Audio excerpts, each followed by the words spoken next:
السلام علیکم دوستو، آج ہم جانیں گے بھارت کی تاریخ کو کیا ہے۔ وہ تمام باتیں جن کو ہم جانتے ہیں یا نہیں جانتے، ان سب کو اس ویڈیو میں دیکھ سکتے ہیں۔ دوستو، بھارت یا جمہوریہ بھارت جنوبی ایشیا میں واقع ایک ملک ہے۔ اس میں پرانے دور سے ہی مختلف مذاہب کو یہاں رچنے بسنے کا موقع دیا۔ بھارت آبادی کے لحاظ سے دنیا کا دوسرا بڑا ملک ہے اور اس لحاظ سے یہ دنیا کی سب سے بڑی جمہوریت بھی کہلاتا ہے۔ بھارت کے 1 ارب 35 کروڑ سے زائد باشندے 100 سے زائد زبانیں بولتے ہیں۔ بھارت کے مشرق میں بنگلہ دیش اور میانمار ہیں، شمال میں بھوٹان، چین اور نیپال، اور مغرب میں پاکستان ہے۔ اس کے علاوہ بھارت کے جنوب مشرق اور جنوب مغرب میں بحر ہند واقع ہے۔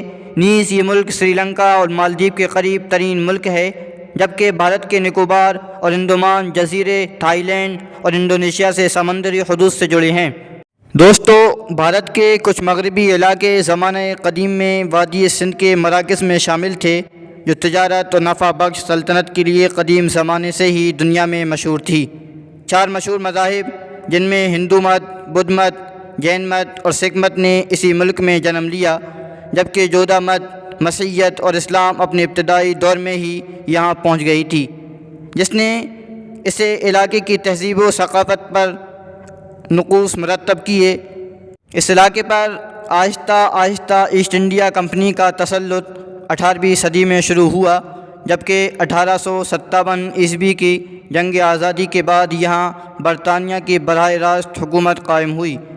فی الحال بھارت کی معیشت عمومی GDP کے لحاظ سے 7ویں بڑی اور قوت خرید PP کے لحاظ سے تیسری بڑی معیشت ہے۔ 1991 عیسوی کے معاشی اصلاحات نے اسے دنیا کی تیزی سے ابھرتی معیشتوں میں لا کھڑا کیا ہے اور یہ تقریباً صنعتی ملک کا درجہ حاصل کرنے والا ہے۔ بہرحال اس کے باوجود یہ ملک غربت، کرپشن، خوراک اور صحت کے مسائل کا شکار ہے۔ جوہری ہتھیاروں سے لیس یہ ملک خطے کا ایک طاقتور ملک ہے۔ اس کی فوج بلحاظ تعداد دنیا کی تیسری بڑی قوت ہے اور دفاعی خرچ کے لحاظ سے یہ دنیا کی 6ٹھی بڑی فوج ہے۔ دوستو، بھارت ایک وفاقی جمہوریہ ہے جو پارلیمانی نظام کے تحت 29 ریاستوں اور 7 وفاقی علاقوں پر مشتمل ہے۔ بھارت ایک کثیر لسانی، مذہبی، ثقافتی اور نسلی معاشرہ ہے۔ نیز یہ ملک کئی انواع و اقسام کی جنگلی حیات سے بھی مالا مال ہے۔ تو بھارت کے نام کی بات کی جائے تو دریائے سندھ کے مشرق میں واقع علاقے کا نام عرب تاریخ نگاروں کے ہاں ہند تھا۔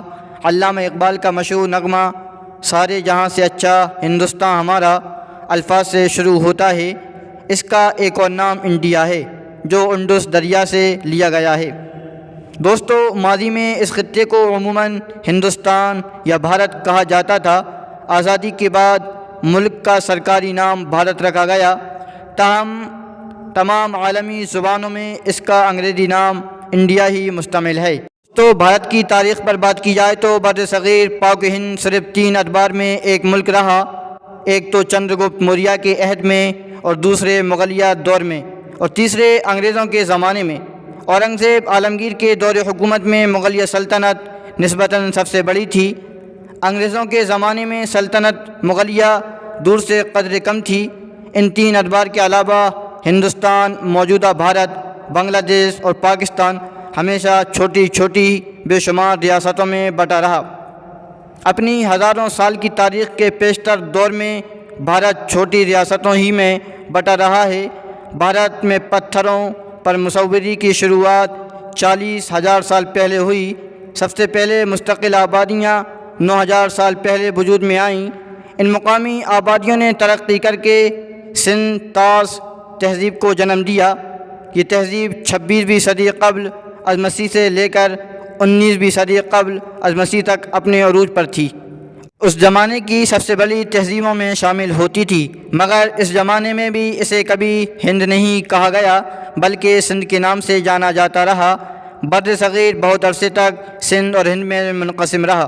اس کے بعد آنے والے دور کے بارے میں 2 نظریات ہیں۔ پہلا نظریہ مارکس مولن نے پیش کیا ہے۔ اس کے مطابق تقریباً 15ویں صدی قبل از مسیح میں شمال مغرب کی طرف سے آریاؤں نے بھارت میں گھسنا شروع کر دیا تھا۔ آریہ حملہ آور بن کر آئے تھے اور طاقت کے استعمال سے پھیلے۔ مگر گنتی کے چند آریہ طاقت کے استعمال کیے بغیر آہستہ آہستہ اس علاقے میں پھیلے۔ دراوڑوں کے درمیان ہونے والے تعلق اور تبادلہ خیالات سے ویدک تہذیب نے جنم لیا۔ دوسرا نظریہ یہ ہے کہ آریہ ویدک لوگ بھارت کے مقامی لوگ تھے جو دراوڑ تہذیب ختم ہونے کے بعد عروج پذیر ہوئے۔ 7ویں صدی میں عربوں نے مغربی بر صغیر کے علاقے سندھ پر حملہ کر کے قبضہ کر لیا۔ اس سے پہلے بہت سے لوگ اسلام قبول کر چکے تھے اور عربوں کے قابض ہونے کے بعد مقامی لوگوں نے بڑی تیزی سے اسلام قبول کیا۔ اس کے بعد 13ویں صدی میں ترکوں نے ہندوستان پر حملہ کیا اور شمالی بھارت پر قبضہ کر لیا۔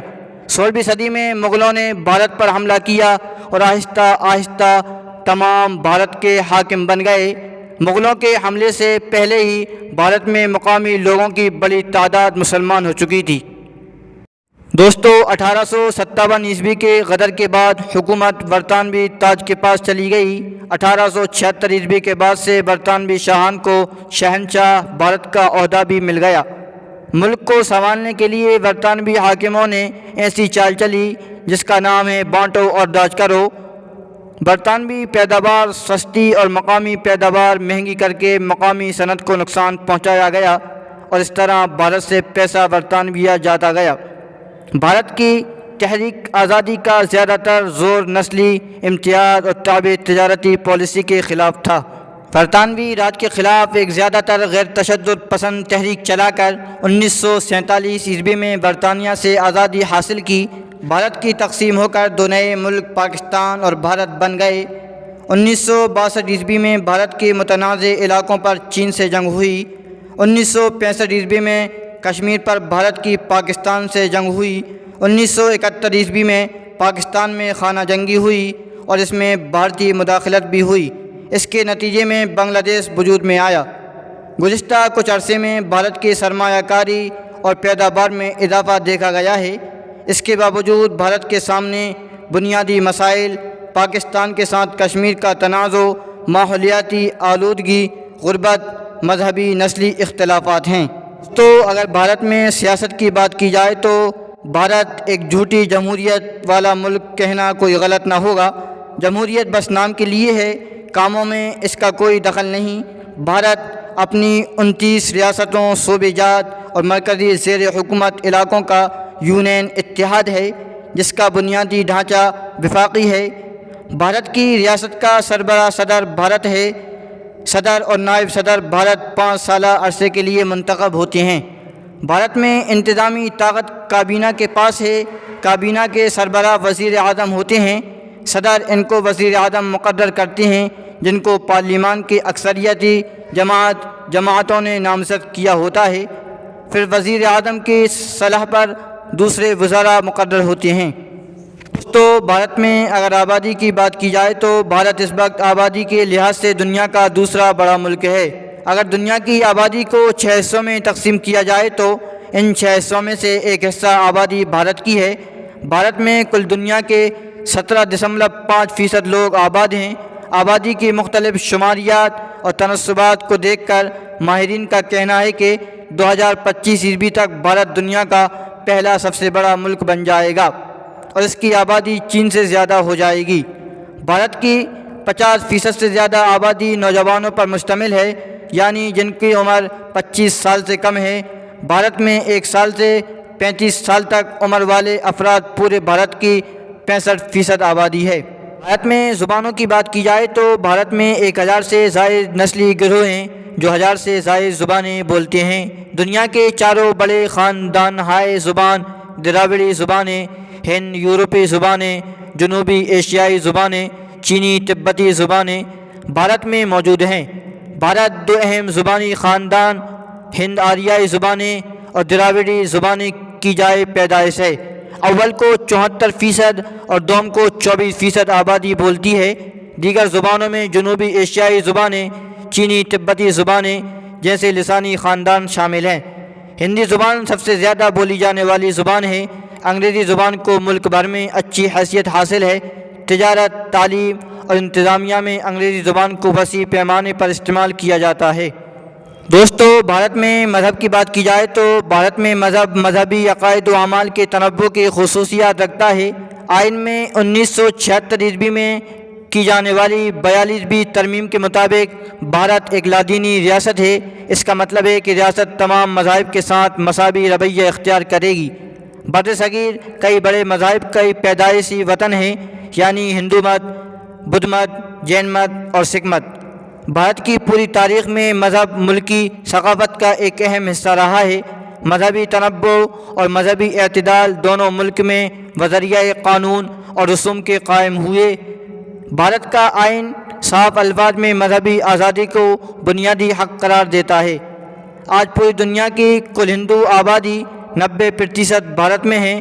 تو یہ تھی ویڈیو بھارت کے بارے میں۔ اگر آپ کو ویڈیو پسند آئی ہو تو لائک، کمنٹ، شیئر ضرور کریں اور سبسکرائب کرنا نہ بھولیں۔ جلد ملیں گے نئی ویڈیو کے ساتھ انشاءاللہ۔